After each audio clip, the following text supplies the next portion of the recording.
अशोक खरात सारखे बाबा महाराष्ट्रामध्ये एवढे मोठे का झाले? त्याला जबाबदार कोण? त्याला जबाबदार सध्या स्त्रियांच्या प्रायव्हेट सत्संगात सांगायचा, गुरु के साथ में संबंध रखना यानी 10वां मार्ग. स्त्रियांचा जन्म स्त्रियांना का मिळतो? कारण त्यांनी गेल्या जन्मामध्ये अनेक पाप केलेली असतात. या पापांपासून त्यांना मुक्तता पाहिजे असेल, त्यांना माफी पाहिजे असेल, तर हा राम रहीम त्यांना माफी देत असेल की मैं बहुत आनंदित हूं क्योंकि आज बाबा ने मुझे सत्संग के लिए समय दिया है, रात को उन्होंने सत्संग के लिए मुझे बुलाया है. 10व्या वर्गात शिकत असताना मला भूत लागलं होतं, मांत्रिकांनी ते काढलं होतं. त्या 3 तासांच्या भाषणानंतर गुलाब बाबा कायमचा संपला, रडत रडतच गेला पुढच्या आयुष्यात. आणि हा पुण्यकर्म करून घेणारा बाबा आमच्या देवेंद्र फडणवीसांचा जगद्गुरू आहे. अधिक फायदा मिळवण्यासाठी मग पूजा सांगतात. याच्या पूजा होत्या 4 प्रकारच्या. त्याची पहिली पूजा असायची तंत्र पूजा, छोटी मोठी असायची. आता या तंत्रपूजेमध्ये पण वेगवेगळे प्रकार आहेत. काही ठिकाणी रक्तांचा वापर वगैरे होतो. अजून पोलीस इन्व्हेस्टिगेशनने ते जाहीर केलेलं नाही म्हणून मी तुमच्या पुढे बोलत नाही, कारण माझ्या हातून एकही चूक व्हायला नको असं मला वाटतं. पण पहिली पूजा ज्या पद्धतीने केली जात असेल, ज्यामध्ये त्यांच्या करंडळी कापण्याचा वाटा असेल नसेल, या पद्धतीच्या सगळ्या पूजा, त्या पूजा थोड्या स्वस्त असणार आहेत. मग थोडी महागडी पूजा आहे, त्याला म्हणतात अवतार पूजा. या अवतार पूजेमध्ये प्रामुख्यानं व्यावसायिक यश मिळेल या पद्धतीचं आश्वासन दिलं जातं, प्रलोभन दिलं जातं. एका गृहस्थाने तक्रार गुदरली, त्यामध्ये 2.62 लाख म्हणजे 2,62,000 रुपयांनी त्याची लुबाडणूक झाली. या पद्धतीची तक्रार त्यानं नोंदवलेली आहे. ही अवतार पूजा. आता तक्रार न नोंदवलेल्या अशा अनेक लोक आहेत. आपलं नाव आता बाहेर येऊ नये बाबा, गेली गेली पूजा झालो, आपण गणलो आता इतरांना कळू नये म्हणून गप्प बसलेले लोक आहेत. दुसरी त्याची पूजा आहे विशेष पूजा. ही पूजा वर्षातनं तो एकदाच करतो असा त्याचा दावा असायचा.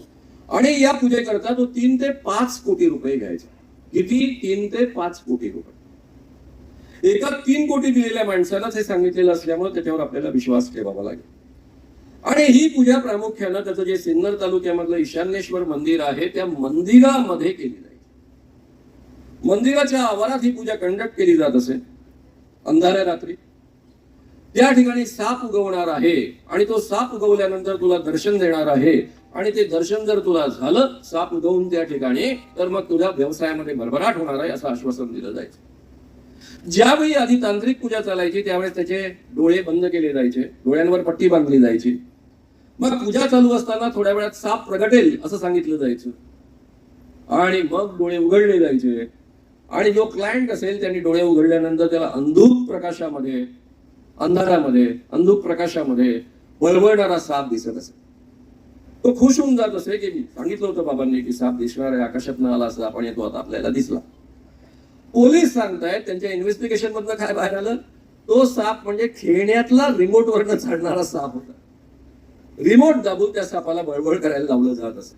म्हणजे का खेळण्यातल्या सापाच्या आधारावर 3 ते 5 कोटी रुपये लुबाडले जात होते.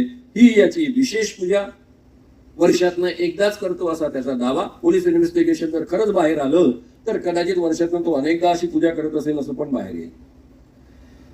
त्यानंतर मित्रांनो महत्वाची पूजा म्हणजे ज्याच्याविषयी आज आपण बोलायला जमा झालो आहे तो म्हणजे शुद्धीकरण पूजा. ही स्त्रियांकरता खास असणारी पूजा. स्त्रियांच्या कोणत्याही समस्या सोडवण्याकरता शुद्धीकरण पूजा केली जात असते. एक मुलगी, तिच्या उदाहरणापासून आपण सुरुवात करूया. ही मुलगी लग्न होण्याच्या आधी बाबाकडे गेली. अशोक बाबांनी तिला सांगितलं की तुला लग्न व्हायचं असेल तर या पद्धतीचं एक पेंडंट मी तुला देतोय, ताईत देतोय, तो गळ्यात ठेव. काढायचा नाही, बिलकुल काढायचा नाही. आंघोळ करताना पण काढायचा नाही. तिची DSC ची परीक्षा होती, तिला परीक्षेच्या वेळेस तो काढावा लागला. आणि त्यामुळे तिचं लग्न मधल्या काळात जे जुळलं, बाबांनी म्हटलं होतं लग्न जुळलं, ते लग्न तुटलं. तिच्या डोक्याने घेतलं की ताईत आपल्या गळ्यातला काढल्यामुळं, आपण काही काळ का होईना काढून ठेवल्यामुळं आपलं लग्न तुटलं. हे त्याच्या बाबांनीच तिच्या डोक्यात भरवलं असं. त्यानंतर ती पुन्हा बाबांकडे गेली की माझं लग्न तुटलं, आता पुन्हा लग्न झालं पाहिजे. अर्थात ती एकटी गेली नव्हती, तिचे नातेवाईक तिला घेऊन गेले होते आधी पण आणि आता पण. आणि यावेळेस त्यांनी तिला शुद्धीकरण पूजा सांगितली. शुद्धीकरण पूजा केल्यानंतर तुला तुझं लग्न होईल. म्हणजे पहा किती विचित्र हा प्रकार आहे. शुद्धीकरण पूजा केल्यानंतर तुझं लग्न होईल. संस्कार काय आहे तुमच्या माझ्यावर, की लग्न होईपर्यंत कोणत्याही मुलीचा कोणत्याही इतर माणसाशी संबंध येता कामा नये. बाबा पहिले शुद्धीकरण करणार आणि मग लग्न होणार, आणि तरीही ती मुलगी तयार होते. कारण तिच्या मनावर भीतीचं प्रचंड मोठं एका बाजूने दडपण असतं आणि दुसऱ्या बाजूने त्याची कारण मी विस्तारानं तुम्हाला सांगणार आहे नंतर. ही मुलगी शुद्धीकरण पूजेकरता तयार झाली, तिची शुद्धीकरण पूजा झाली.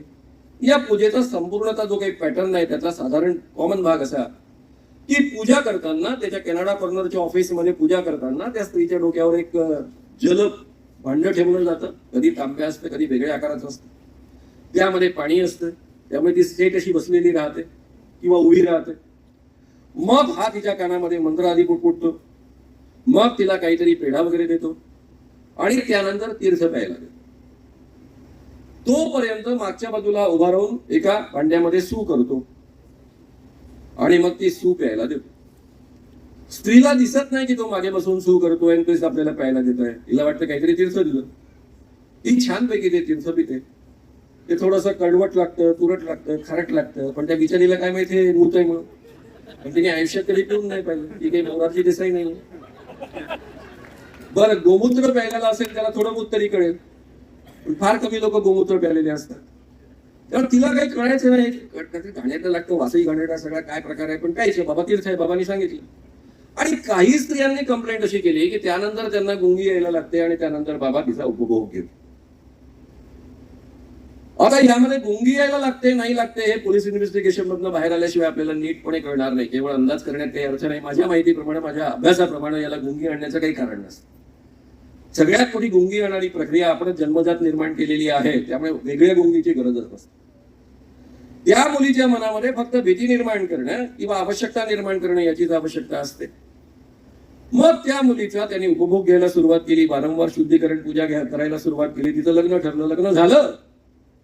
लग्न झाल्यानंतर यांनी पुन्हा बोलावलं, तू शुद्धीकरण पूजा जर कंटिन्यू ठेवली नाहीस तर तुझा नवरा मरेल. आणि मग नवरा मरू नये म्हणून पुढे ती 2 वर्ष त्याचं शोषण सहन करत राहिली. म्हणजे तिने पहिल्यांदा तयारी कशासाठी केली होती शुद्धीकरणाची? यासाठी की बाबा माझं लग्न होईल, लग्न झाल्यावर तरी माझी सुटका होईल. लग्न झाल्यानंतर तिच्या मनामध्ये भीती निर्माण करून तो 2 वर्ष तिचं शोषण करत राहिला. तिच्या घरच्यांची तिला साथ मिळाली, घरच्यांचा सपोर्ट मिळाला आणि तिने बोलायला सुरुवात केली आणि पहिला FIR तिचा दाखल झाला. त्यानंतर दुसऱ्या एका मुलीचा FIR दाखल झाला. त्यामध्ये ती 10 वर्षापासून तिचा कसं शोषण होत होतं आणि मधल्या काळात तिचे गर्भपात पण यांनी कसे करवले याविषयीची माहिती बाहेर येते. एक 7 महिन्याची गरोदर असणाऱ्या बाईचंही यांनी शुद्धीकरण पूजा केली याने. म्हणजे यांनी कोणाला सोडलं नाही. आवडले की तिचा या पद्धतीने उपयोग करून घ्यायचा. हे बाहेर कसं आलं? जाधव नावाचा त्याचा एक सहाय्यक होता, त्याला असिस्ट करणारा. त्याचं लग्न झालं. लग्न झाल्यावर स्वाभाविकच बाबाकडे जाणार, कारण त्याची श्रद्धा विद्या सगळं. आपल्या बायकोबाबत हा कसा वागतो हे समजून घेण्यासाठी, कारण दाराच्या आड काय घडतं त्यालाही माहित नसायचं, आणि म्हणून त्याने गुपचूप त्या ऑफिसमध्ये CCTV कॅमेरा लावले, की याला कळणार नाही या पद्धतीने. आणि त्यामध्ये आपल्या बायकोसोबत सुद्धा असंच वागण्याचा प्रयत्न करतोय त्याच्या लक्षात आल्यानंतर त्यांनी पुन्हा बायकोला येऊ दिलं नाही, पण CCTV लागलेले होते. CCTV मध्ये सगळ्या गोष्टी रेकॉर्ड झाल्या. जवळपास त्यामध्ये 58 व्हिडिओज रेकॉर्ड झाले. 100 पेक्षा अधिक स्त्रिया त्यामध्ये इन्व्हॉल्व आहेत असं पोलिसांच्या लक्षात नंतर आलं. आणि पहिल्यांदा त्यांनी एका स्त्रीला ब्लॅकमेल करायचा प्रयत्न केला. ती स्त्री पैसेवाली होती, अशोक खरात सोबत शुद्धीकरण पूजा करून घेणारी होती. त्याचा व्हिडिओ याच्या हाती आला जाधवच्या.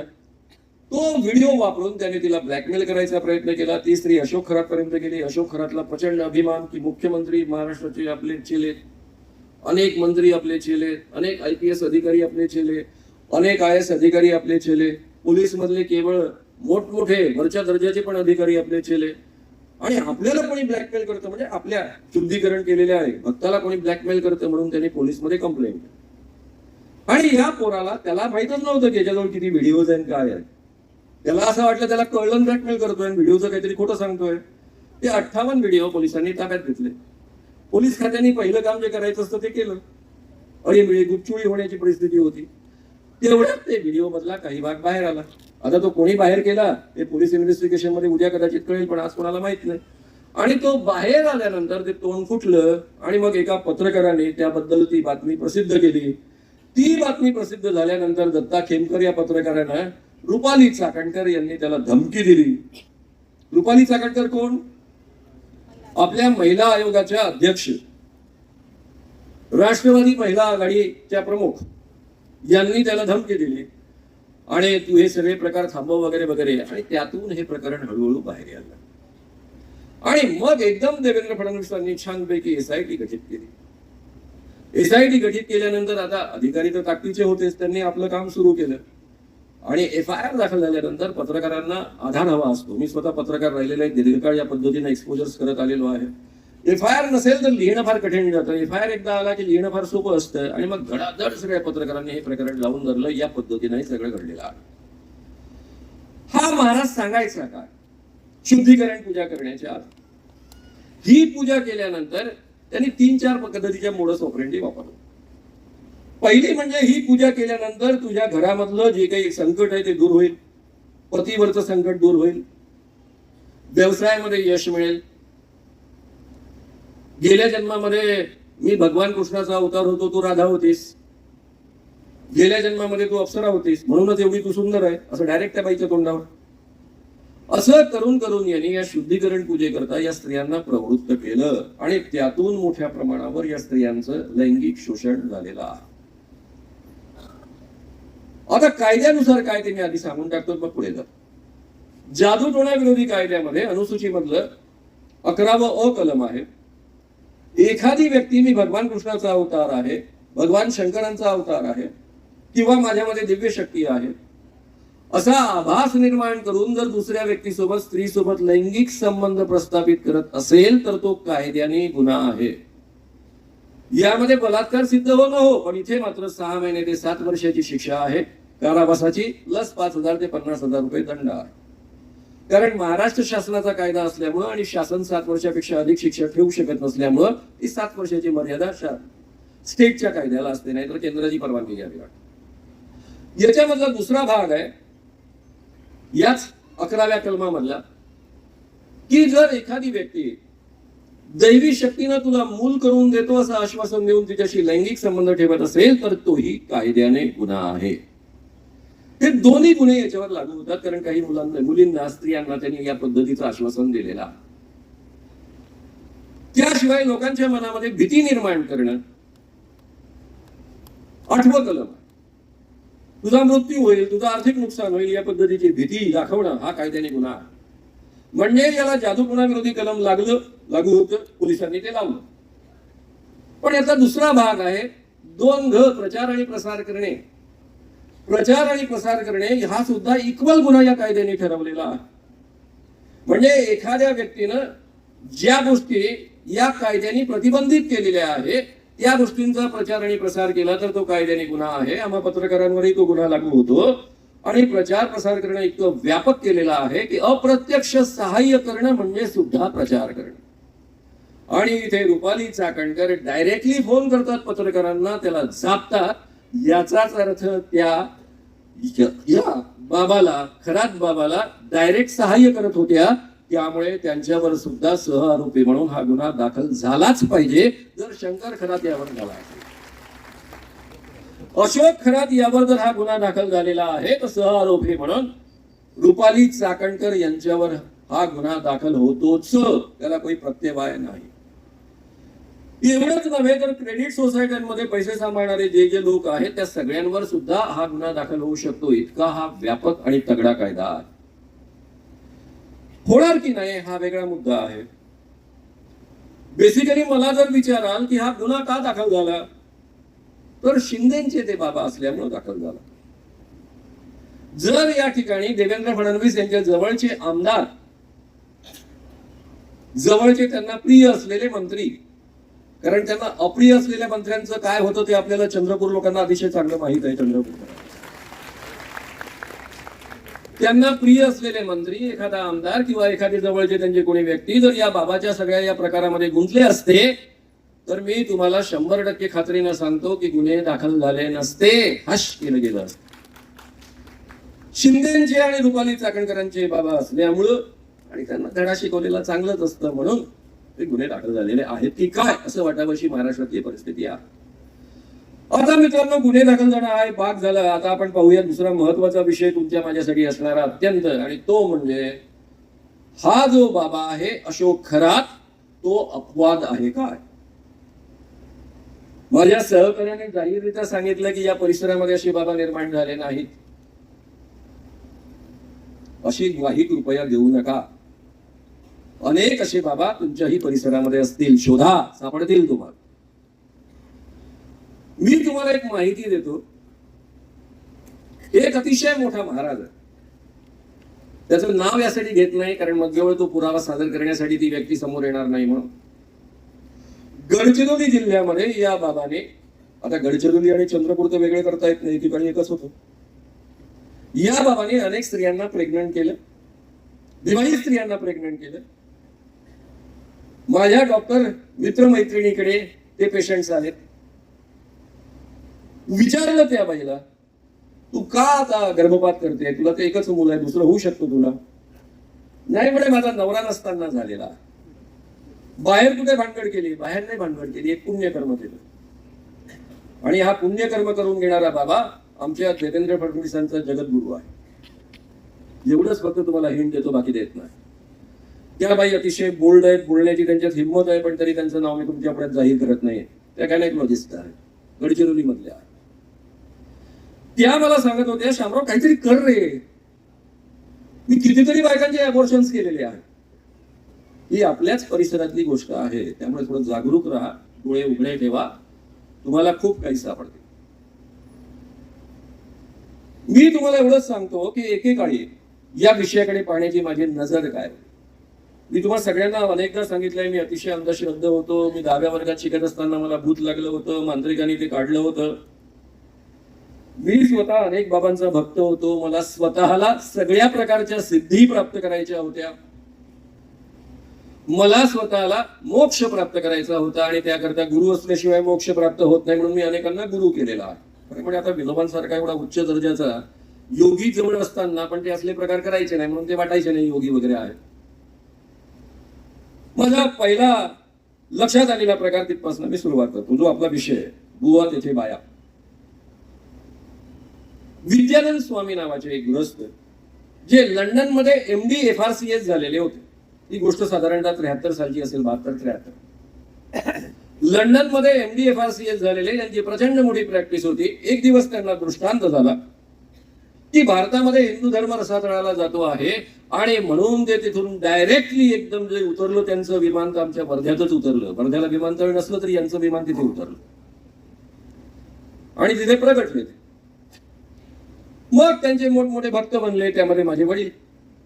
माझ्या वडिलांचं ज्ञान काय मी तुम्हाला आधीच सांगितलं, ज्ञानेश्वरी, तुकारामाची गाथा, साम्ययोगचे ते संपादक होते, एकेकाळी विनोबांचे एकेकाळी सेक्रेटरी होते, यवतमाळ जनपदचे उपाध्यक्ष होते.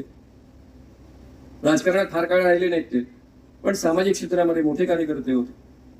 पण प्रचंड अंधश्रद्धा होते. माझं अख्खं घरच अंधश्रद्धा होतं. ते त्यांचे भक्त. माझे अत्यंत आवडते प्राचार्य वि ग कावळे. मी आर्ट्स कॉलेजमध्ये, सायन्स कॉलेज सोडून आर्ट्स कॉलेजमध्ये शिकायला आलो होतो आता सेकंड इयर पासून. अत्यंत आवडते प्राचार्य. ज्ञानेश्वरीवर त्यांना PhD मिळाली होती. ते डॉक्टर वि ग कावळे, ते भक्त. BEd कॉलेजचे प्राचार्य, ते त्यांचे भक्त. असे सगळे मोठमोठे भक्त त्यांच्या भोवती गोळा झाले. मी त्यातला एक किंगू भक्त बाबाचा, कॉलेजमध्ये शिकणारा. माझ्या वडिलांनी मला निरोप दिला की या विद्यानंद स्वामीला जाऊन अमुक अमुक निरोप दे, आणि मी त्यांना निरोप द्यायला गेलो. भाऊ देशपांडे आमच्या इथले वैद्य, इंगोले चौकात राहणारे, त्यांच्या घरामध्ये बाबांचा मुक्काम होता. खाली 20 ते 25 स्त्रिया नटून थटून बसलेल्या होत्या. कारण हे बाबा स्वतःला राजयोगी म्हणायचे, आणि मला भेटायला आल्यानंतर, दर्शनाला आल्यानंतर अगदी जसं आपण प्रत्यक्ष भेटायला जातो भगवानांना तसं आलो पाहिजे, नटून थटून रंगून. हे तर मला माहित नव्हतं त्या काळामध्ये याचा काय संबंध आहे भगवानाशी भेटण्याचा. थोडक्यात त्यांना म्हणायचं होतं की आपल्या प्रियकराला भेटायला आल्यानंतर जसं नटून थटून यायचं असतं तसं नटून थटून या. कारण ते स्वतःला राजयोगी म्हणायचे. पुरुषांना मुभा होती, तुम्ही कशी आले तरी चालेल, बनियनमध्ये आले तरी चालेल. या सगळ्या स्त्रिया खाली बसलेल्या. त्यांना म्हटलं मला बाबांना निरोप द्यायचा आहे. बाबा कुठे आहेत? म्हणाले वर आहेत. काय करतायत म्हणे ते विठुलाशी खेळ खेळत आहेत. त्यांच्या अंगात विठुला आलेला आहे आणि देवी आहे एक, त्यांच्यासोबत त्यांचा खेळ सुरू आहे. म्हटलं मला त्यांना निरोप द्यायचा आहे. त्या म्हणाले आम्ही देऊ बाबा खाली आल्यानंतर. म्हटलं नाही, कारण माझ्या वडिलांची मला प्रचंड भीती वाटायची. तर हिटलरी मनोवृत्तीचे पण ते होते. म्हटलं आपला निरोप पोहोचला नाही तर नंतर खूप शिव्या खाव्या लागतील, प्रसंगी मार खावा लागेल, आणि म्हणून मी त्या लोकांचं न ऐकता वर जाण्याचा प्रयत्न केला. त्यातल्या एका स्त्रीने मला अडवून ठेवलं होतं. ती म्हणत होती अरे वर जाऊ नकोस, तुझे डोळे दिसतील, तू पूर्ण आंधळा होशील. आणि तरी मी तिचं ऐकलं नाही. हात झटकला आणि दन दन पायऱ्या चढत वर गेलो. लाकडी पायऱ्या होत्या. दन दन दन आवाज आला आणि माझ्या आयुष्यात मी पहिल्यांदा दोन घाबरलेले, विचित्र अवस्थेतले, अंगावर एकही कपडा नसलेले स्त्री पुरुष पाहिले. आमच्या काळामध्ये जरी मी सेकंड इयर मध्ये शिकत होतो तरी साधं चुंबन पाहिलेलं नसायचं.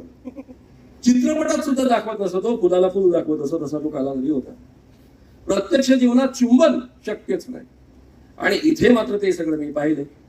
काय झालं असेल माझा याचा तुम्हाला अंदाज आला असेल की बेदरलेल्या चेहऱ्यानेच खाली आलो. एक शब्द न विचारता न बोलता खालच्या स्त्रिया मंडायला लागल्या, तुला सांगितलं होतं ना वर जाऊ नको, तू आंधळा होशील. बरं झालं आंधळा नाही झाला, तुला किमान दिसतं तरी आहे. पाका तुझी अवस्था झाली.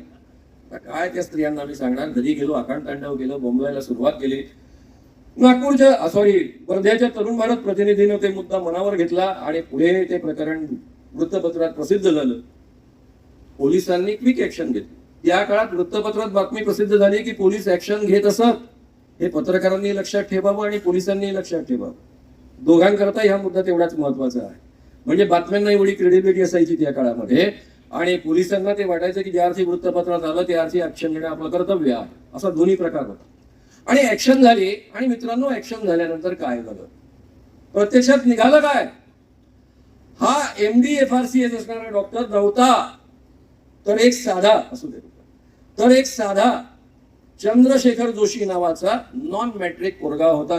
आपल्या या अशोक खरात सर, तो नेव्ही मध्ये दाखल झाला होता.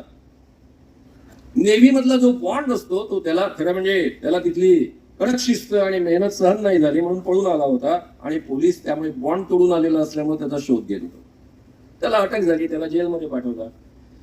माझ्या डोक्याने घेतलं की अनेक बाबा खूप चांगले असतात, पण हा बाबा बदमाश आहे. त्याच काळामध्ये साधारणतः 6 महिन्यांनी मला आमच्या विग कवळेंनी, म्हणजे आता एका बाबाला जेलमध्ये गेल्यानंतर सुद्धा आमची श्रद्धा ढळली नाही. माझी तर नाहीच नाही ढळली, पण आमच्या विग कावळेंची ढळली नाही, माझ्या वडिलांची ढळली नाही. गुलाब बाबा आमच्या वर्ध्यामध्ये आले. गुलाब बाबा म्हणजे काटेलवाले गुलाब बाबा, जे हवेमध्ये हात फिरवतात, गुलाबाचं फुल काढतात, कधी खडीसागर काढतात. यांच्या गाडीचं डिझेल संपलं तर ते कधीही पेट्रोल पंपावर जात नाही. हे एखाद्या भक्ताला सांगतात आण रे पाणी बादली भरून, आणि त्या बादलीमध्ये बोट बुडवतात. आणि पाण्याला यांचं बोट लागलं नाही लागलं की त्यानंतर ते गाडीमध्ये भरलं की गाडी डुरुडुरू चालायला लागते. या खूप कथा आम्ही ऐकलेल्या. त्यामुळे 1983 साली मी चळवळ सुरू केल्यानंतर पहिलं आवाहन करायचो गावागावातल्या लोकांना, अरे या गुलाबाबाला पकडून आपल्या गावात आणा, बँड बाजा लावून एखाद्या मोठ्या विहिरीजवळ त्याला घेऊन जा. तो बोट बुडवायला तयार नसेल त्याला उलटा विहिरीमध्ये सोडा. त्याचा बोट पडायला लागलं की आपली सगळी विहीरच डिझेल होऊन जाईल आणि मग मस्त पिकान गाव श्रीमंत करून घ्या. असं आव्हान मी मुद्दाम गमतीनं करायचो आणि लोक ते सिरियसली घ्यायचे. म्हणजे हा किती बदमाश बाबा असेल याचा तुम्हाला अंदाज असेल. पण त्यावेळेस माझ्यासाठी हा बाबा म्हणजे चमत्कारी पुरुष होता, सिद्ध पुरुष होता, भगवान कृष्णाचा अवतार होता. कारण ते स्वतःला भगवान कृष्णाचा अवतार म्हणून घेत. आम्हाला माझ्या गुरुजींनी मला बोलवलं, गुलाब बाबाच्या दर्शनाला गेली. मोठ्या आनंदाने गेलो. त्यांना आतमध्ये प्रवेश मिळाला, कारण ज्ञानेश्वरीत PhD असणारे उपप्राचार्य होते ते कॉलेज. पण आम्हा पोरांना आतमध्ये प्रवेश मिळाला नाही. पण आमच्या कॉलेजच्या खूप मुली तिथे होत्या. बरं, आम्ही आर्ट्स कॉलेजमध्ये, त्या काळातली स्थिती तुम्हाला नव्या पिढीला माहीत नसेल म्हणून सांगतो, ज्या पोरांचं डोकं चालत नाही, बिलकुलच गोटा झालेलं डोकं आहे, ते सगळे आर्ट्स कॉलेजला जात असत. आणि सगळ्या पोरी ह्या आर्ट्स कॉलेजला जात असत. कारण लग्नच करायची, त्यांनी शिकवायचं तर नाहीच. त्यामुळे गावातल्या सगळ्या सुंदर पोरी आर्ट्स कॉलेजमध्ये असायच्या. आमच्या कॉलेजमध्ये 1600 पोरी आणि 600 पोरं असं कॉलेजची संख्या होती. त्यामुळे आमच्या कॉलेजच्या मुली सगळ्या आम्ही अर्थात ओळखतच होतो त्यांना. आणि त्यांच्या अंगावर हा आंघोळ करत होता. गंगाळात बसवलं होतं मोठं गंगाळ, आणि त्याला आंघोळ घालताना भगवान कृष्णाचा आंघोळ चालू होती आणि हा सगळ्यांच्या अंगावर पाणी उडवत होता आणि मुलींच्या छातीवर पाणी उडवत होता आणि त्यांना ओलं करत होता. मला त्या गोष्टीचा राग आला. याच्यावर एवढी श्रद्धा असून, याच्याबद्दल चमत्काराबद्दल एवढं ऐकलेलं असून, सिद्ध पुरुष असून, त्याच्याकडनं मला सिद्धी प्राप्त करून घ्यायची असून मला राग आला. म्हटलं हा बाबा लगाचा बदमाश दिसतो. डोक्यात आला हा बाबा बदमाश, विद्यानंतर गुलाब बाबा बदमाश. पुढे मी माझ्या तरुण शांती सेनेच्या कामामध्ये इतका भिडलो की बाकी बाबांशी माझा संबंध आला नाही. त्यानंतर 1980 साली मी किर्लोस्कर प्रेसमध्ये नोकरीला गेलो. त्याच्या आधी मी प्राध्यापक राहिलेलो होतो, इंग्रजी शिकवलो होतो विद्यार्थ्यांना. तरुण भारताचा मी पत्रकार राहिलो होतो आणि मी आता गेलो किर्लोस्कर प्रेसला नोकरीला. आणि किर्लोस्कर प्रेसमध्ये मला मुकुंदराव किर्लोस्करांनी एक काम सोपवलं. 60 वर्षाचे जुने किर्लोस्कर मासिकाचे अंक वाचायचे आणि त्यातनं एक विशेषांक तयार करायचा. खरं म्हणजे माझी अपॉइंटमेंट मनोहर साप्ताहिका करता होती आणि त्यांनी माझ्यावर खूप मोठे उपकार करून ठेवले. तो अंक वाचत असताना मला आचार्य अत्र्यांचा एक लेख वाचायला मिळाला. नारायणगाव पुणे जिल्ह्यामधलं त्या ठिकाणी एक पेडगावकर महाराज नावाचे महाराज होते. ते राजयोगी होते. त्या राजयोगी माणसाचं दिवसातनं 2दा विशेष काम चालायचं. त्याला ते कोणता तरी दरबार म्हणायचे आणि त्यावेळी अतिशय सुंदर 5 ते 7 स्त्रियापासून तर 10 ते 12 स्त्रियांपर्यंत आतमध्ये जायच्या. सगळं ते वर्णन आचार्य अत्र्यांनी करून ठेवलेलं आहे. मी त्यांच्या भाषेमध्ये तुम्हाला सांगूच शकत नाही ते स्त्रियांची संख्या. मी फक्त तुम्हाला कळेल एवढंच सांग. त्या दरबारामध्ये हे महाराज नग्न व्हायचे. सगळ्या स्त्रिया नग्न व्हायच्या. स्त्रियांच्या स्तनांना तेल लावलं जायचं, एक दुसऱ्याला लावायच्या आणि स्तनांनी त्यांचं मर्दन करायच्या. आणि मग महाराजांची इच्छा झाली तिच्यावर ते कृपा करायचे, तिचं शुद्धीकरण करायचे. हे सगळं वर्णन आचार्य अत्र्यांनी विस्ताराने लिहिलं. त्यामध्ये देशामधल्या उच्चभ्रू स्त्रिया इन्व्हॉल्व्ह होत्या. आणि हे लिहिताना त्यांनी कन्क्ल्यूड करताना जे लिहिलं तिथून मला खऱ्या अर्थानं माझं डोकं स्ट्रेट व्हायला मदत झाली. आणि ते म्हणजे त्यांनी असं म्हटलं की हा पेडगावकर बाबा अपवाद नाही. असे अनेक बाबा असतात असंही नाही. वृक्ष तेथे छाया. वृक्ष जसा छायेशिवाय असू शकत नाही तसा कोणताही बाबा स्त्रियांच्या भानगडीशिवाय असू शकत नाही. वृक्ष तेथे छाया, बुवा तेथे बाय. आणि मग माझ्या डोक्याने घेतलं की नाही रे बाबा, हे बाबा असे असतात. मी जर किर्लोस्कर प्रेसमध्ये नोकरीला गेलो नसतो तर अंधश्रद्धा निर्मूलन या विषयाशी माझा परिचय झाला नसता, मी बदललो नसतो, मी चळवळ सुरू झाली नसती. त्या ठिकाणी मला जे कळलं त्यातनं माझ्यामध्ये तर बदल झालाच झाला. पण मित्रांनो, मग 1982 साली ही चळवळ मी सुरू केली आणि एक मोठा बाबा, छोटे मोठे बाबा आधी एक्सपोज करतच होतो, आणि एक मोठा बाबा माझ्याच मित्रांनी माझ्या समोर आणून टाकला. तरुण भारतमध्ये आम्ही दोघांनी एकत्र पत्रकारिता सुरू केली होती. यवतमाळचे प्राध्यापक नमा जोशी यांनी शुकदास महाराजांविषयी एक मोठा लेख लिहिला. त्यावेळेस आरोग्य मंत्री टोपले, म्हणजे बहुधा त्यावेळेस दुसरं राज्य होतं आणि टोपले मंत्री म्हणून त्या ठिकाणी आलेल्या होत्या. त्याच्या पायावर डोकं ठेवलं होतं, त्या निमित्तानं ते कव्हर केलं होतं. आणि हा शुकदास महाराज जो आहे तो शुकदास महाराज 4था वर्ग नापास आहे. असं असताना त्याला मेडिसिनचं एवढं मोठं ज्ञान आहे की नागपूर मेडिकल कॉलेजमध्ये डॉक्टरांना, MDच्या डॉक्टरांना शिकवणारे प्राध्यापक वेचलेकर त्यांचा औषधांविषयी सल्ला घेतात. या पद्धतीची सगळीच्या सगळी स्टोरी. मी म्हटलं आता या शुकदासकडे आपण लक्ष दिलं पाहिजे. आपल्याच मित्रांनी लिहिलं, आमचं बोलणंही झालं, म्हणजे तू शोध होता बाकी काय फरक होतं.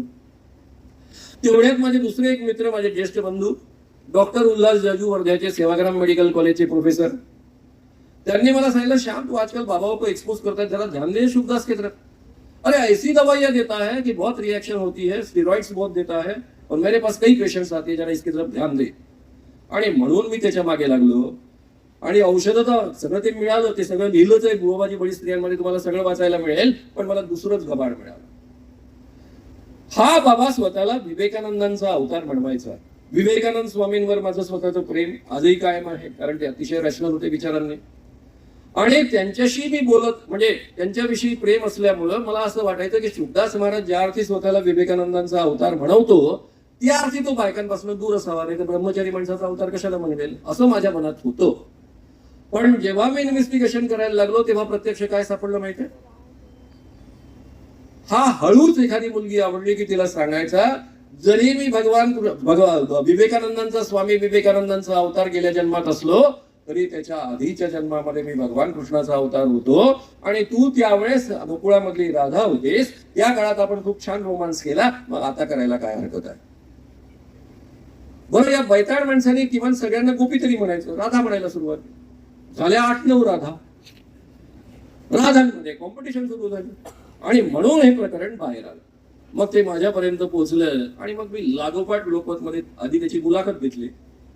मुलाखत घेतल्यानंतर 3 लेख लागोपाठ लोकमतमध्ये लिहिले. ते सगळे बुवाबाजी बळीस्त्री यांचा या पुस्तकामध्ये उपलब्ध आहे, तुम्हाला वाचायला मिळेल. फक्त एका लेखाचं हेडिंग मी तुम्हाला सांगतो, मला जे आठवतं. रजनीशांच्या तंबूतील उंट शुकदास महाराज, या पद्धतीचं त्याचं एका लेखाचं हेडिंग होतं, एका लेखाचं. आणि याचे सगळेच्या सगळे बाबाने मग बाहेर काढले. त्या काळामध्ये नांदुऱ्याला मला एक पोरगा भेटला 18 वर्षाचा. तो म्हणाला, तुम्ही शुकदास महाराजाला एवढं एक्सपोज करतात, एवढं लिहितात त्यांच्याबद्दल, गुलाब बाबा विषयी का नाही लिहित? अरे गुलाब बाबा मला माहिती आहे फालतूपणा फार करतो, जाऊ दे. नाही, तो माझ्या बहिणीला आई म्हणून. तुझ्या बहिणीचं वय काय? 22 वर्षाची. त्याचं वय 18 वर्षाचं. अरे म्हटलं, 22 वर्षाच्या एखाद्या मुलीला जर एखादा बाबा आई म्हणत असेल तर हरकत काय आहे? नाही, तो 50-60 वर्षाचा, तो माझ्या. बिघडलं काय त्यामध्ये? ती 13-14 वर्षाची असल्यापासून तिला तो आई बनवतो. मग काय झालं, बिघडलं काय त्यामध्ये? आई म्हणतो चांगलीच गोष्ट आहे ना, त्या बिचाऱ्याला सांगताय, तो इतकाच शिकला. असं तसं तुम्हाला कळत नाही हो, मी सांगून राहिलो ना तुम्हाला. तो माझ्या आईला आई बनवतो म्हणजे आईसारखं मूल दूध पितं, त्या पद्धतीनं माझ्या बहिणीचं दूध पितो. तेव्हा माझ्या डोळ्यामध्ये प्रकाश पडला की हा काय भयानक आहे, याच्या आया नावाचं प्रकरण काय.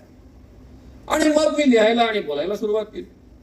मग गुलाबबाबांनी त्याच्या एका मोठ्या कार्यक्रमामध्ये जाहीर केलं की या श्याम मानवचे, नास्तिक श्याम मानवचे हातपाय तोडा, त्याच्या जीवा छाटा. आणि त्याला प्रत्युत्तर देण्यासाठी म्हणून आम्ही 10 सभांचा एक दौरा केला त्याच्या परिसरामध्ये. शेवटची सभा होती अंजनगाव सुरजीवर. आणि या अंजनगाव सुरजीच्या सभेला 30,000पेक्षा अधिक लोक आले. अमरावतीचे ऍडिशनल एसपी म्हणजे एसपी गुप्ता नावाचे, एसपी गुप्ता हे त्यांचं ओरिजिनल नाव, आणि ऍडिशनल एसपी यांचं पद, ते माझे लॉ कॉलेजचे डिबेट पार्टनर होते. ते मला सारखे फोन करतायत, तहसीलदारांनी नोटीस दिली तुम्ही आज भाषण द्यायचं नाही. म्हटलं देणार, काय करायचं ते तुम्ही करा. माझा मित्र मला सारखे फोन करतोय, अरे मी 400 पोलीस पाठवले यार, पण 400 पोलिसांकडे 2 नळीच्या बंदुका, त्यातल्या किती सुटतील आम्हालाच माहिती नाही, वर्षानुवर्ष चालवलेल्या नाहीये. आणि कमीत कमी 2000 लोकांनी शपथ घेतलेली आहे की आज तुला जीवाय मारायचं, अशी शपथ घेतलेल्या अवस्थेमध्ये आम्ही कसं काय करणार, किती लोकांना मारणार. मी त्यांना म्हणालो की एकही माणूस मरता कामा नये, एक जरी माणूस मेला तरी मला माझ्या आयुष्यामध्ये पुन्हा काम करण्याची इच्छाच उरणार नाही. तो मला समजावून सांगायला लागला की अरे तू आणि मी दोघंही डिबेटर आहोत, तू चांगला बघताय मला माहित आहे, पण आजचा हा वेळ नाहीये, आम्ही पण काही करू शकणार नाही, आमचे 400 पोलीस पण काही करू शकणार नाही, तू आज भाषण रद्द कर. मी त्याला म्हटलं एका शब्दात की माझ्या पुढे 2च पर्याय आहेत, कायमचं तोंड काळं करणं गायब होणं, नाही तर आज भाषण देणं. आणि मी पहिला पर्याय नाही स्वीकारणार, दुसराच स्वीकारणार. आता राहिला तू आणि मी, तू पोलीस अधिकारी, मी वक्ता देणारा, भाषण देणारा, तुला जी ऍक्शन घ्यायची ती घे, तुला जे करायचं ते कर. आणि असं म्हणून मी भाषणाला गेलो. आणि मित्रांनो 3 तासाचं ते व्याख्यान झालं.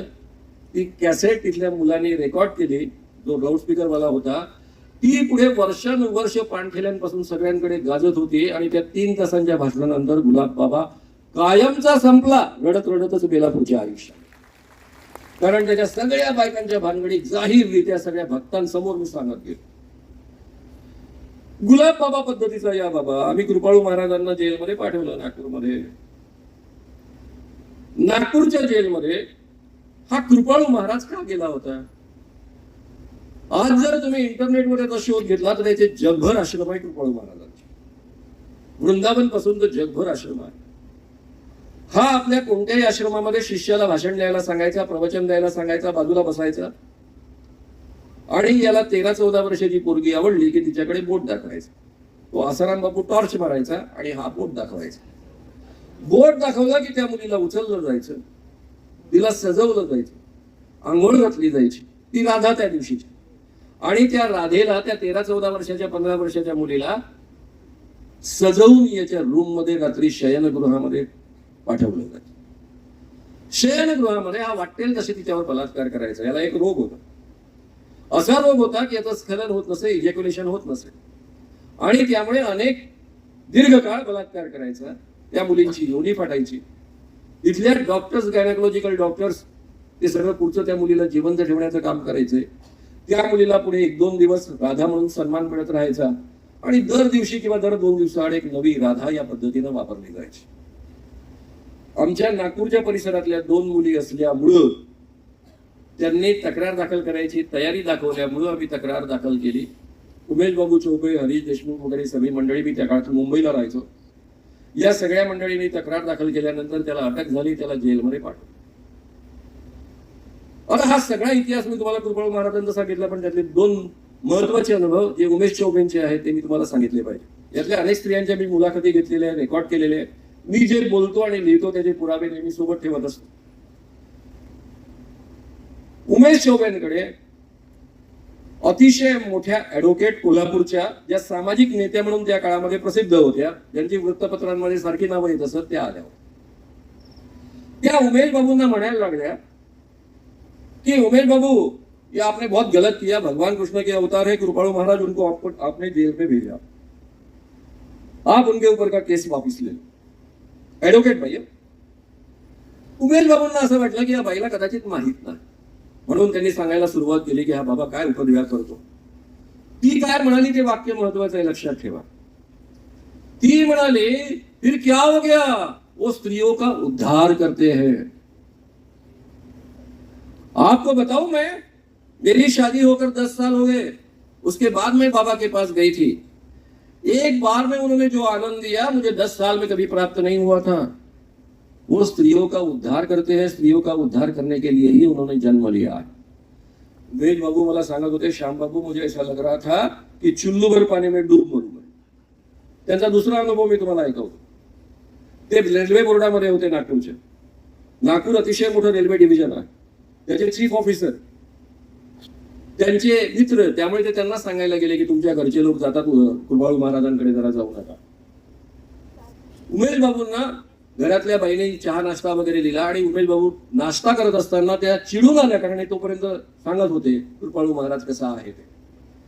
कॉन्व्हेंट मध्ये शिकलेल्या यांच्या पत्नी, पोस्ट ग्रेजुएट असणाऱ्या पत्नी, त्या म्हणत होत्या, उमेश बाबू, आप हमारे घर के मेहमान हो, इसलिए मैं आपको कुछ अभी कहती नहीं हूं, लेकिन मैं खुद राह देख रही हूं. वो भगवान कृष्ण के अवतार है. जब मेरी बेटियां 11-12 साल की हो जाएगी, 12 साल के ऊपर की हो जाएगी, खुद मैं बाबा को उनको अर्पण करूंगा, उनका जीवन धन्य हो जाएगा, उनको मोक्ष प्राप्त हो जाएगा. हा आपला समाज आहे, ही आपली वस्तुस्थिती आहे. हे जरा नीट समजून घ्या. मी मुद्दाम सांगितलं, कॉन्व्हेंट मध्ये शिकलेली, पोस्ट ग्रॅज्युएट झालेली त्यांची बायको, एवढ्या मोठ्या ऑफिसरची बायको असं म्हणते. आणि म्हणून मग खराब जे स्टेटमेंट देतो ना, पोलिसांना स्टेटमेंट देताना तो काय म्हणाला, त्याचं स्टेटमेंट काय आहे? तो म्हणाला, मी एकाही बाईवर बलात्कार केलेला नाही, मी कोणतीही चूक केलेली नाही, मी फक्त धार्मिक कृत्य केलेला आहे, मी फक्त पूजाविधी केलेला आहे, या पूजाविधीचा तो धार्मिक अविभाज्य भाग आहे आणि म्हणून मी स्त्रियांसोबत संबंध ठेवलेले आहे. हा आपला देश आहे, हा आपला समाज आहे. त्याचं स्टेटमेंट तुम्ही केवळ शब्द घेऊ नका, त्याचा अर्थ नीट समजून घ्या. तो म्हणतो आहे त्यात प्रचंड मोठं तथ्य आहे. हे या समाजामध्ये दीर्घकाळापासून चालत आलेलं आहे, हे अपवाद नाही. आसाराम बापू, कृष्ण दाखव उचल बाईला, याची सगळ्यात पहिली तक्रार माझ्याकडे केव्हा आली होती माहिती आहे? 1983 साली. 83 सालच्या फेब्रुवारी महिन्यामध्ये मी गुजरातच्या 48 कार्यक्रमांचा दौरा केला होता. तो दौरा खूप गाजला. मुंबईच्या माझ्या एका व्याख्यानाला हे गृहस्थ आले आणि मला सांगायला लागले, त्यांनी अनुभव काय सांगितला तो आधी तुम्हाला सांग. हे अतिशय मोठे डॉक्टर, दिल्लीमध्ये राहणारे, राष्ट्रपतींच्या पॅनलवर त्यांचं नाव, जरी गुजराती जन्मानी असले तरी मुंबईत दिल्लीत राहायचे, एवढे मोठे डॉक्टर. ते म्हणत होते की अहमदाबाद आश्रम मध्ये माझी मुलगी गेली, आम्ही दोघेही बाबांचे भक्त, आसाराम बापूंचे. रात्री 8 वाजता तिचा ट्रंक कॉल आला. त्या काळामध्ये एसटीडी नव्हते. ट्रंक कॉल मध्ये ती काय म्हणते की मैं बहुत आनंदित हूं क्योंकि आज बाबा ने मुझे सत्संग के लिए समय दिया है, रात को उन्होंने सत्संग के लिए मुझे बुलाया है. आणि हा ट्रंक कॉल झाल्यानंतर त्या दिवसापासून ती मुलगी गायब. ही मुलगी MD फायनलला परीक्षा देत होती, परीक्षा देऊन झाली आणि ती बाबांच्या दर्शनाकरता गेली होती. हा माणूस म्हणतोय गेले 2 वर्ष मी प्रयत्न करतोय FIR दाखल करण्याचा, गुजरात पोलीस FIR दाखल करत नाही. तुम्हीच काहीतरी करा, कारण तुमच्या भाषणांचे सगळे मी वृत्तांत ऐकलेले आहेत. मी म्हणालो की मी गुजरातमध्ये काय करू शकतो, महाराष्ट्रामध्ये काही असेल तर मला करता आलं असतं. तुमच्या इतका मोठा माणूस ज्याचं नाव राष्ट्रपतींच्या पॅनलवर आहे, तुमचे एवढे संबंध आहे, तुम्हीच जर काही करू शकत नाही तर मी काय करू शकणार. पण तेव्हापासून मी आसाराम बापूवर बारीक लक्ष ठेवायला सुरुवात केली, माहिती काढायला सुरुवात केली, बोलायला सुरुवात केली. आसाराम बापूचे अनेक भक्त माझ्यावर ठिकठिकाणी येऊन पडायचे आणि तरी मी बोलत राहिलो. आणि मित्रांनो, एक छोटीशी केस. एक मुलगी राजस्थानच्या राहणारी 16 वर्षाची मुलगी बाबाकडे गेली. बाबाची सवय सुटे ना, बाबाने केला याही वयात प्रकार. प्रत्यक्ष त्याने बलात्कार केलाच नाही, तिचे फक्त कपडे काढले, तिच्या शरीराशी खेळ करायला सुरुवात केली. ती पोरगी चिडली, अतिशय अस्वस्थ झाली, बाहेर गेली. बाहेर गेल्यानंतर तिने आईवडिलांना सांगितलं. आईवडिलांना सांगितल्यानंतर आईवडील अतिशय धाडसी निघाले. त्यांनी राजस्थान पोलीसमध्ये तक्रार गुदरली आणि राजस्थान पोलीसमध्ये अशाच एक शूर महिला पोलीस अधिकारी निघाल्या डीसीपी लेवलच्या. त्यांनी ते FIR दाखल करून घेतली. त्यांना एका पुरुष साथीदाराची चांगली म्हणजे पोलीस अधिकाऱ्याची चांगली साथ मिळाली. मग दोघंही गेले कुठे, अहमदाबाद वरून आपल्या राजस्थान मधनं सरळ मध्य प्रदेशच्या इंदोरच्या आश्रमामध्ये. आणि त्या ठिकाणी आसाराम बापूला बलात्काराच्या आरोपाखाली अटक केली. कारण तोपर्यंत निर्भया केस नंतर बलात्काराचा कायदा बदललेला होता. बलात्काराच्या कायद्यामध्ये केवळ अटेम्प्ट करणं सुद्धा कायद्याने बलात्कार झाला असं मानलं जातं. आणि त्यातल्या त्यात पोक्सो पुन्हा 16 वर्षाची असल्यामुळे तिची संमती होती नव्हती हे मुद्दे उरले नाहीत. आणि त्यामुळे अतिशय तिने कडक केस केली, म्हणजे FIR दाखल केला. अटक झाली त्यावेळेस या बाबाला दुर्बुद्धी सुचली. कारण आजपर्यंत त्याचे अनेक भक्त, सगळे मुख्यमंत्री भक्त, देशभरातले मुख्यमंत्री भक्त, पंतप्रधान सोडले तर बाकी सगळे भक्त, अशी स्थिती. राजस्थानचे मुख्यमंत्री त्याचे भक्त, गुजरातचे माजी मुख्यमंत्री त्याचे भक्त, सध्याचे पंतप्रधान त्याचे भक्त, असा हा आसाराम बापू. अशा आसाराम बापूला अटक कोण करतं? त्यावेळेस मध्य प्रदेशचे मुख्यमंत्री भक्त. आणि तरी राजस्थान पोलिसांनी अटक केली. आणि आसाराम बापू पत्रकारांसमोर, टीव्ही कॅमेऱ्यांसमोर खवळला. तो म्हणाला, ये सब सोनिया गांधी, राहुल गांधी, आणि त्यांना भरपूर शिव्या दिल्या. बरं केलं ते केलं त्यामुळे. नाही तर राजस्थानचे त्यावेळेसचे मुख्यमंत्री सुद्धा भक्त होते याचे, पण ते काँग्रेसचे होते. आपल्या बॉसेसला शिव्या दिल्यामुळे त्यांनी पोलिसांमध्ये किमान हस्तक्षेप केला नाही. आणि या अधिकाऱ्यांनी चार्जशीट एवढी कडक केली की अनेक वर्ष तो जेलमध्ये. आसाराम बापू, नारायण साई त्याचा पोरगा, तेच उपद्व्याप करणारा, काही वेगळा नाही. हा नारायण साई सुद्धा म्हणजे बाप सुद्धा तेच करतो, भगवान कृष्णाचा अवतार, आणि पोरगा सुद्धा भगवान कृष्णाचा अवतार. कसं आपण सहन करतो आणि समजून घेतो मला खरंच कळतं, मला चांगल्या पद्धतीने हे काम होतं. पण मी तुमच्या पुढे प्रश्न उपस्थित करतो. नारायण साईचं एकच काम सुरतच्या आणि अहमदाबादच्या सगळ्या आश्रमांमध्ये जायचं आणि पोरींचा भोग घ्यायचा. एकेका दिवशी एकेका पोरीला बोलवायचं. अहमदाबाद आश्रमाची गोष्ट मी तुम्हाला सांगतो आहे. एक मुलगी जिच्यामुळे हे सगळं प्रकरण बाहेर आलं, ती मुलगी आणि तिची मैत्रीण एका रूम मध्ये राहत होते, दोघी साध्वी. बाबांनी तिला, एका मुलीला त्या बाजूच्या बोलावलं या नारायण साईनी, आणि तिला सरळ सांगितलं की मला तुझ्याशी भोग घ्यायचा आहे. ती नाही म्हणाली. त्यावर नारायण साईनी सांगितलं की तुम नहीं बोलोगे तो यही तुमको मार डालेंगे, कुएं में डाल देंगे, किसी को पता नहीं चलेगा. स्वतःचा जीव वाचवण्याकरता ती मुलगी तयार झाली. तिच्यावर बलात्कार झाला. ती रडत रडत आली. आपल्या मैत्रिणीला सांगितलं. मैत्रिणीच्या लक्षात आला आपलाही नंबर लागणार आहे. आणि मग ती मैत्रीण कुठेतरी शोधत बसली, आपल्याला पळून जाता येईल का. पळून जाता येत नव्हतं. चारी भूताल कडेकोट पहारे होते. आणि तिसऱ्या दिवशी म्हणजे एक दिवसाच्या आड तिसऱ्या दिवशी तिचा नंबर आला. तिला बोलावणं आलं. तिने आधीच ठरवलं होतं नाटक करायचं. गेल्या गेल्या तिने सांगितलं की मैं राही देख रही थी बाबा, अब तो भगवान कृष्ण के अवतार हूं, मैं तो राधा हूं, मैं तो आप ही की राह देख रही थी. ती स्वतःच तयार आहे म्हटल्यानंतर त्याचे सुरक्षा रक्षक आणि बाकीची सगळी चौकडी निघून गेली. तिने त्याला भरपूर दारू पाजली. आणि 2 दिवसामध्ये तिने जो पळून जाण्याचा रस्ता शोधला होता, तळून जाण्याचा रस्ता तिने वापरला. आणि या दोघी मुली डायरेक्ट मुंबईमध्ये आल्या. कारण मुंबईमध्ये तिच्या सख्या बहिणीचे पती हे डीसीपी लेवलचे अधिकारी, पोलीस अधिकारी होते. डीसीपी लेवल म्हणजे आपल्या चंद्रपूरचे SP असतात, सुप्रिंटेंडेंट ऑफ पोलीस असतात, त्या लेवलचा अधिकारी. आणि त्या लेवलचे अधिकारी, त्यांना असा अभिमान होता की मी पोलीस अधिकारी आहे, माझे अनेक बॅचमेट्स गुजरातमध्ये आहेत. त्यांनी खूप प्रयत्न केले पण FIR काही दाखल झाला नाही. या काळामध्ये 0 FIR ची पद्धती नव्हती. म्हणजे सुप्रीम कोर्टाने तसा निर्णय दिला नव्हता की FIR कुठेही दाखल करतायत. आणि मग शेवटी ते हताश झाले आणि त्यांनी मुंबईमध्ये प्रेस कॉन्फरन्स घेतली. त्या प्रेस कॉन्फरन्स मध्ये मला कळलं आणि मग मी त्यांना भेटलो आहे. त्या प्रेस कॉन्फरन्स मध्ये काय बोलले, ती मुलगी बोलते, तिच्या तोंडावर पट्टी आहे आणि ती बोलते, दोन्ही मुलींच्या तोंडावर पट्टी आहे. त्यांनी हा अनुभव सांगितला की आम्ही कशा पळून आलो, काय आलो. मी शॉर्ट मध्ये तुम्हाला सांगितले. आणि तरीही या आसाराम बापूच्या मुलाचं नारायण साईचं काही बिघडलं नाही. आजतक सारख्या चॅनलवर ही मुलाखत येऊन सुद्धा बिघडलं नाही. त्याच्यावर FIR दाखल झाला नाही. प्रत्यक्ष बलात्कार होऊन सुद्धा दाखल झाला नाही. आणि अलीकडच्या काळामध्ये आपल्याच महाराष्ट्रातली भुतडा नावाची मुलगी जी गुजरातमध्ये DCP लेवलची अधिकारी होती, तिच्याकडे चार्ज होता.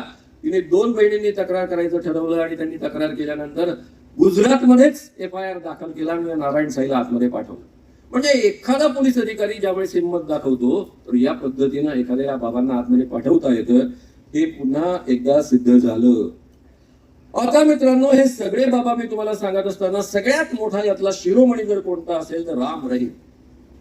राम रहीम तुम्हाला समजून घ्यायचं असेल तर बुवाबाजी बळी स्त्रियांचा यामध्ये विस्तारानं हे प्रकरण तुम्हाला वाचायला मिळेल, म्हणून मी जास्त बोलत नाही. मी फक्त महत्वाचा मुद्दा सांगून पुढे जातो.